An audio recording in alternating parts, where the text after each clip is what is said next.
देख रहे हैं न्यूज इंडिया, आपके साथ मैं हूं निदा अहमद। उत्तराखंड बुलेटिन में आप सभी का स्वागत है और बुलेटिन की शुरुआत करेंगे उत्तराखंड से अहम खबर के साथ, बड़ी खबर के साथ। आपको बता दें कि उत्तराखंड कैबिनेट की अहम बैठक जो चल रही थी वो संपन्न हो गई। सीएम धामी की अध्यक्षता में ये बैठक हुई है और कैबिनेट की बैठक में बता दें आपको कि जनहित से जुड़े 52 मामले जो थे वो सामने आए। बजट सत्र और जोशीमठ समेत कई फैसलों पर आज मुहर लगी है। स्टार्टअप नीति 2023 को कैबिनेट की मंजूरी मिली है। पर्यटन को बढ़ावा देने के लिए इको टूरिज्म समिति गठित की गई और साथ ही राज्य में स्कूली बच्चों को मीठा दूध जो है वो दिया जाएगा। पीएम पोषण योजना के तहत सुविधा मिलेगी और पहली से 8वीं कक्षा के बच्चों को दूध मिलेगा।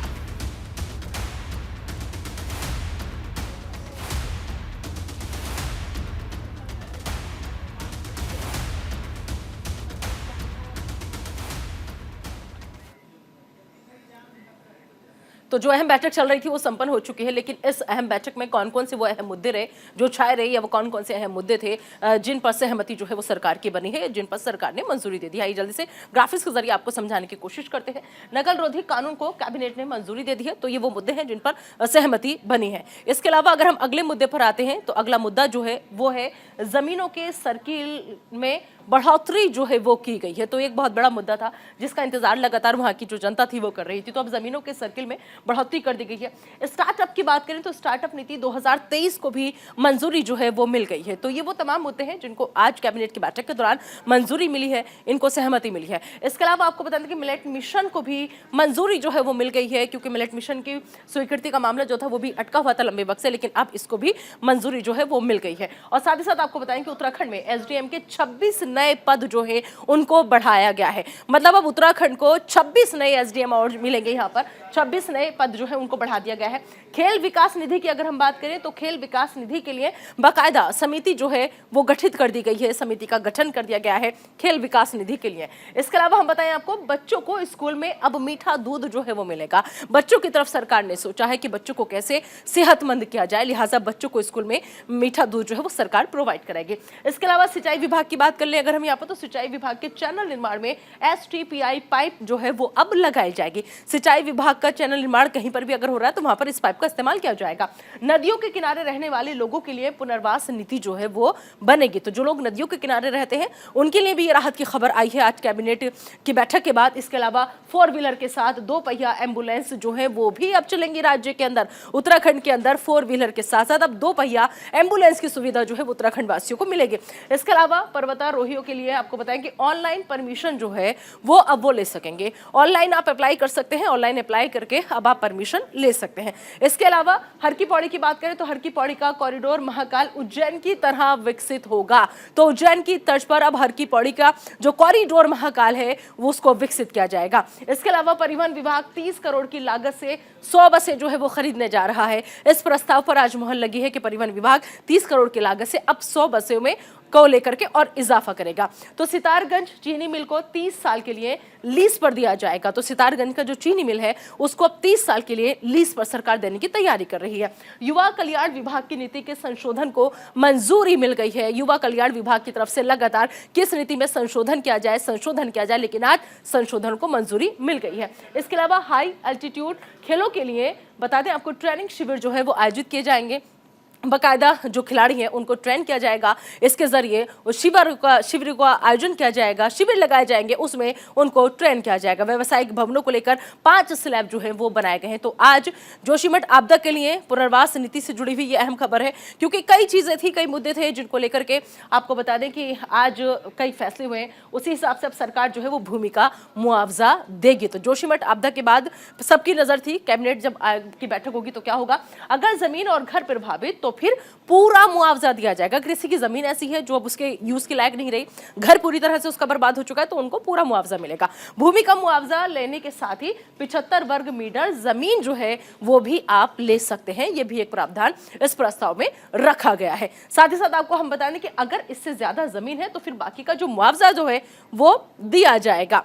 तो ये तमाम वो बातें हैं, अहम बातें जो आज कैबिनेट की बैठक में कही गई, और ये वो तमाम वो मुद्दे थे जिन पर आज मुहर लगी। हमारे सहयोगी हितेश इस वक्त जुड़ गए हैं सीधा उत्तराखंड से, उनका हम रुख कर लेते हैं। हितेश, उम्मीद थी आज बहुत ज्यादा लोगों को कि जब कैबिनेट की बैठक होगी तो जो कई अहम मुद्दे थे उन पर चर्चा होगी, कई प्रस्ताव ऐसे थे जिनको पास किया जाएगा, और साथ ही साथ जिस तरीके से हमने देखा जोशीमठ आपदा को लेकर दरअसल सबकी नजर टिकी हुई थी।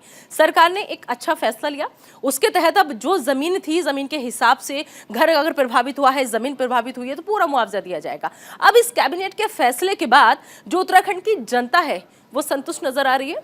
हितेश, साफ तौर पर यही कहा जा तरीके से 52 मत कैबिनेट की बैठक में आए थे और लिहाजा इसके मुख्यमंत्री पुष्कर सिंह धामी ने इसकी कोई भी कोर कसर नहीं छोड़ी है जनता के हितों में फैसला लेने के लिए, क्योंकि उन्होंने जिस तरीके से जोशीमठ प्रकरण की अगर हम बात करें तो उचित मुआवजा उन्हें देने की बात मुख्यमंत्री पुष्कर सिंह धामी ने कही है, उसमें भी फैसला आ गया है। उन्होंने साफ तौर पर कहा कि जो भी सर्किलेट वहाँ के होंगे, जो लोग वहाँ के प्रभावित हैं, जो घर प्रभावित वहाँ पर हुए हैं, चाहे जंगल हो, चाहे घर हो, चाहे जिस तरीके से दरारों का मामला वहां पर बढ़ा है, तो उन्हीं के हिसाब से विस्थापन किया जाएगा, उनको उचित मुआवजा दिया जाएगा। और सबसे बड़ी बात यह है कि जो हरिद्वार की जो हर की पैड़ी को कॉरिडोर बनाने की बात उत्तराखंड सरकार ने कही है, क्योंकि पर्यटन के लिहाज से ये अपने आप में बहुत बड़ी बात है। काशी विश्वनाथ कॉरिडोर की तर्ज पर हर की पैड़ी कॉरिडोर बनाने का निर्णय धामी सरकार ने लिया है। इसकी बहुत जल्द डीपीआर बनकर तैयार हो जाएगी और मसूरी में मल्टी स्टोरी पार्किंग बनाने की बात यहाँ पर मुख्यमंत्री पुष्कर सिंह धामी की कैबिनेट में कही गई है। काफी सारे ऐसे फैसले हैं नीरा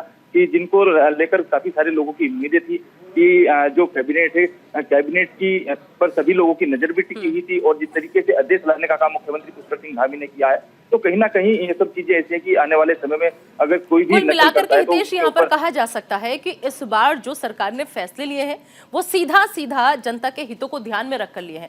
भले ही चाहे हम स्कूलों की बात कर लें, वहां बच्चों के लिए सोचा गया है कि उन्हें कैसे मीठा दूध अब दिया जाएगा, कैसे उन्हें हेल्दी बनाया जाएगा।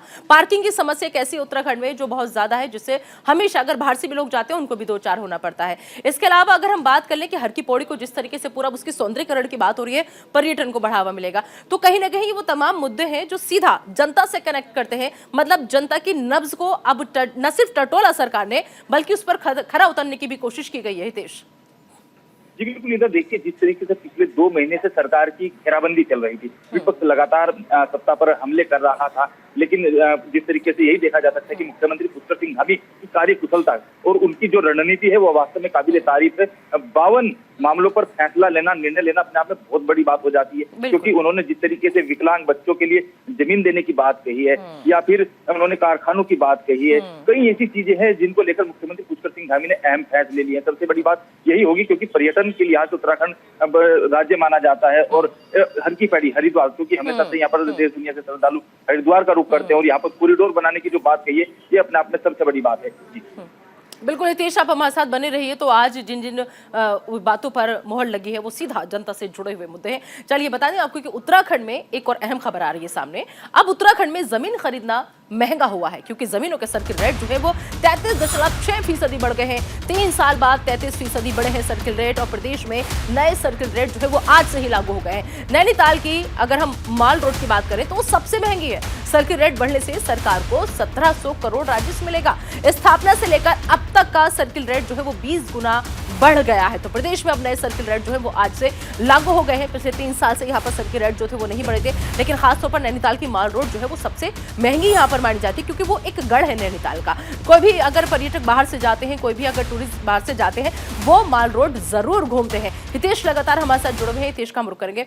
हितेश, जिस तरीके से जमीनों के सर्किल रेट को बढ़ाया गया है और अब जमीन खरीदना महंगा हो गया है, 3 साल बाद ये सरकार ने फैसला लिया है, तो मान लिया जाए क्योंकि देखिए अब जैसे कि पिछले 2 साल की अगर हम बात करें, कोविड काल में, कोरोना काल में बहुत से लोग ऐसे थे जो अब अपना सेकंड होम के तौर पे उत्तराखंड का रुख कर रहे थे क्योंकि लोग सुकून चाहते हैं। तो यही वजह है कि अब ज्यादातर जो चाहे दिल्ली राज्य की बात कर ले, किसी और राज्य की बात कर ले, तमाम लोग उत्तराखंड राज्य की तरफ रुख कर रहे हैं। वहां पर जमीनों की मांग जो है, डिमांड जो है वो ज्यादा बढ़ रही थी। क्या इसके चलते ये फैसला हम समझे हितेश? जी बिल्कुल, देखिए पर्यटन के लिहाज से भी उत्तराखंड में लोग बाग जमीन खरीद रहे थे और रिजोर्ट के लिए जमीन खरीदी जा रही थी, होटलों के लिए जमीन खरीदी जा रही थी और रहने के लिए भी लोग बाग यहाँ का रुख करते हैं क्योंकि ये पीसफुल एरिया उत्तराखंड को माना जाता है। हरी भरी जो हरियाली है वो लोगों को लुभाती है। तो कहीं ना कहीं जिस तरीके से सर्किल रेट यहाँ पर बढ़ाने का काम किया है, 33% में यहाँ पर जमीनों का जो सर्किल रेट है उनको बढ़ाया गया है। कर्ची में भी सर्किल रेट बढ़ा है और कर्ची की जो जमीन है उसमें भी सर्किल रेट सरकार ने बढ़ाने का काम किया है क्योंकि मसूरी में जो जमीनें हैं वहां पर महंगी है बहुत ज्यादा जमीन तो वहां पर भी सर्किल रेट बढ़ा है। और नैनीताल की बात करें तो क्योंकि नैनीताल में भी बहुत ज्यादा जमीनें हैं और वहां पर भी सबसे ज्यादा उत्तराखंड की सबसे ज्यादा जो रेट है वो नैनीताल में ही है। और उसी के लिहाज से जिस तरीके से मुख्यमंत्री पुष्कर सिंह धामी ने इन जमीनों का सर्किल रेट बढ़ाने का काम किया है, तो कहीं ना कहीं आने वाले समय में जिस तरीके से दाखिल खारिज यहाँ पर होते थे उसमें कहीं ना कहीं सरकार को बड़ा मुनाफा देखने को मिलेगा। जी बिल्कुल, तो सरकार को बड़ा मुनाफा चाहिए था और सरकार को बड़ा मुनाफा देखने को भी मिलेगा, क्योंकि जिस तरीके से प्रदेश में नए सर्किल रेट आज से लागू हो गए हैं, सरकार को आने वाले वक्त में इसका बहुत ज्यादा मुनाफा मिलेगा। रितेश, आप हमारे साथ बने रहिए। अगली बड़ी खबर का हम रुख कर लेते हैं। पटवारी पेपर लीक मामले की अब हम बात करेंगे, क्योंकि पटवारी पेपर लीक मामले में बड़ी कामयाबी हासिल हुई है। आपको बता दें कि एसआईटी ने 2 और आरोपियों को गिरफ्तार कर लिया है। तो पटवारी पेपर लीक मामले में ये बड़ी कामयाबी, क्योंकि अब आपको बता दें कि दरअसल एसआईटी ने 2 और आरोपी ऐसे हैं जिनको गिरफ्तार कर लिया है। मुख्य आरोपी संजीव दुबे का भाई और मोसेरा भाई गिरफ्तार हुआ है। पेपर पढ़ाने के लिए 25-25 हजार रुपये एडवांस लिए थे। एसआईटी पहले भी कई आरोपियों को इस मामले में गिरफ्तार कर चुकी है, अरेस्ट कर चुकी है। तो उत्तराखंड राज्य लोक सेवा आयोग की पटवारी और जेईई पेपर लीक कांड में एसआईटी लगातार कार्रवाई को अंजाम दे रही है, लगातार कार्रवाई कर रही है। इस मामले में कई आरोपियों को एसआईटी पहले ही गिरफ्तार कर चुकी है। वहीं आज इस मामले में 2 और गिरफ्तारियां की गई हैं। एसआईटी टीम ने इस मामले में जेल में बंद मुख्य आरोपी संजीव दुबे के मौसेरे भाई और एक आरोपी को गिरफ्तार किया है। इन दोनों ने पटवारी परीक्षा के अभ्यर्थियों को पेपर पढ़ाने के लिए 25-25 हजार रुपये एडवांस लिए थे।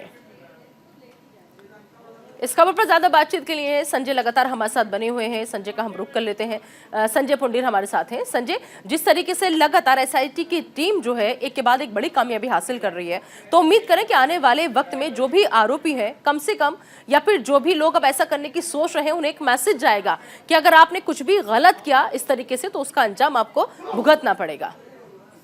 निश्चित तौर पर निदा, आरोपी कैसा भी हो, नेता हो या अधिकारी हो, वो किसी भी हाल में बख्ता नहीं जाएगा। क्योंकि हमने देखा है कि पटवारी पेपर लीक मामला हो या फिर जेईई प्रकरण हो, दोनों ही मामलों में लगातार एसआईटी जांच कर रही है और बीते दिनों से लगातार एक के बाद एक गिरफ्तारी हो रही है। और ताजी आप देख सकते हैं कि 25-25 हजार के 2 इनामियों को गिरफ्तार किया है। हालांकि पटवारी पेपर लीक के मामले में पहले ही एसआईटी 12 से ज्यादा लोगों को जेल भेज चुकी है और इसमें लगातार आगे भी कार्रवाई की जाएगी। हालांकि इस पूरे प्रकरण को लेकर जो विपक्ष है वो पूरी तरीके से सरकार पर हमलावर है। लगातार उनका यही कहना है कि जो आरोपी है वो खुले में घूम रहे हैं और बड़े वगैरह मच है वो भी खुले में घूम रहे हैं और जो छोटे नुमाइंदे हैं वो कहीं ना कहीं जेल भेजे जा रहे हैं। तो इसी को लेकर धामी सरकार लगातार एक्शन कर रही है। लेकिन संजय, एक के बाद एक गिरफ्तारियां इस पूरे मामले में हो रही हैं। 2 लोगों को और गिरफ्तार किया जा चुका है, लेकिन इतने लोग पकड़ में पुलिस की आ गए हैं, यानी पुलिस के हाथ उनकी गिरफ्तारी तक पहुंच गए हैं। तो फिर ऐसे में सवाल यह है कि इन लोगों से जब पूछताछ हो रही है तो पुलिस को कोई भी अहम जानकारी ऐसी क्यों अभी तक नहीं मिल पा रही कि आखिर वो कौन बड़े लोग हैं